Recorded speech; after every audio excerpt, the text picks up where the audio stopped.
तीन ही बात है। और सदगुरु कबीर साहब कहते हैं जे तीन तजी चौथे को धाओ, तीन तजी चौथे को धाओ, पांचम पद निर्वाण। कही कबीर तब जीव को तब पैहो पद निर्वाण, तब परम हो जाएगा।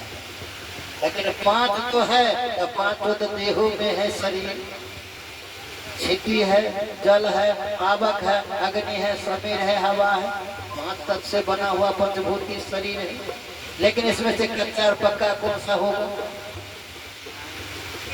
क्षमा है, दया है, शील है, सत्य है, विचार है,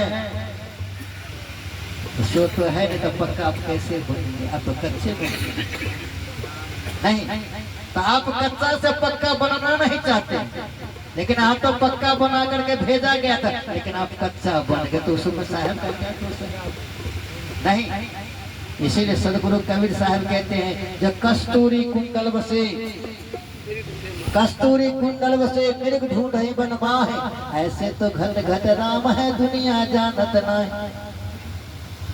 या आपके हृदय में निवास करने वाले हैं, लेकिन फिर भी आप जानते नहीं हैं। कौन राम की बात कर रहे हैं, कौन राम की चर्चा कर रहे हैं? उस राम से परिचय हो रहा है। सदगुरु कबीर साहब उस राम से परिचय करवाते हैं। राम रमते राम है, सब घट व्याप है राम, और राम को चीनत जो बड़े राम से काम। तो हम लोग मकौन दशरथ के बेटा राम को मानते हैं, ये वही राम है। लेकिन चार राम, कौन राम? लेकिन आत्म राम की बात कर रहे हैं। आत्म राम से परिचय जब हो जाएगा तब तो आप राम को पा जाइएगा। जब आत्म राम से परिचय कहते हैं निराकार, एक तो साकार हुआ, एक आकार हुआ, एक निराकार हुआ। लेकिन निराकार राम को देख रहे हैं। सदगुरु कबीर साहब कहते हैं जब बिन देखे वही देश को, बात करे सो कूर, अपने खरी तो खाते हैं बेचत फिरत कपूर। कपूर बेचते फिरते हैं, लेकिन कपूर को कितना गुण है, उस गुण को पकड़ते नहीं है।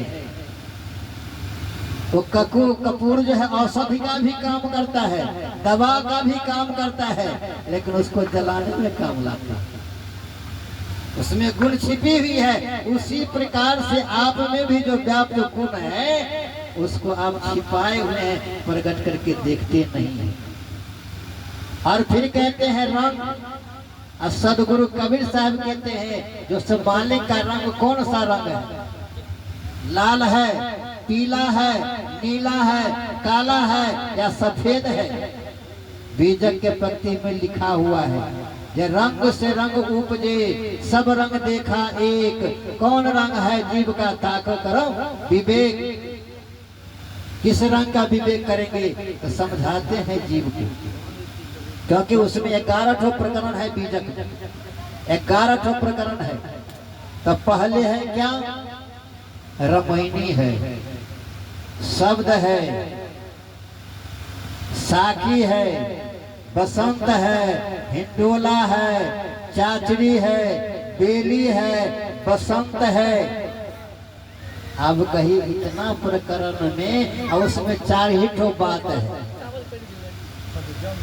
जीव मुख है, ब्रह्म मुख है, माया मुख है और गुरु मुख है। उसमें 4 ही ठो बात है। तो आप उसमें जीव मुख कब बनेंगे, माया मुख कब बनेंगे, गुरु मुख कौन कब बनेंगे, और वो जो है ब्रह्म मुख कब बनेंगे? इस चारों का भेद जब तक नहीं समझेंगे तो बीजक पढ़ने से आपको नहीं होगा समझने की। क्योंकि इतने बीजक पढ़ते पढ़ते पागल जैसा हो गया है, लेकिन उसका भेद नहीं जान सका। सही निचोड़ नहीं निकल रहा है शब्द को। जब वो शरीर शब्द को हम निचोड़ लेंगे तब बीजक को परख हो जाएगा।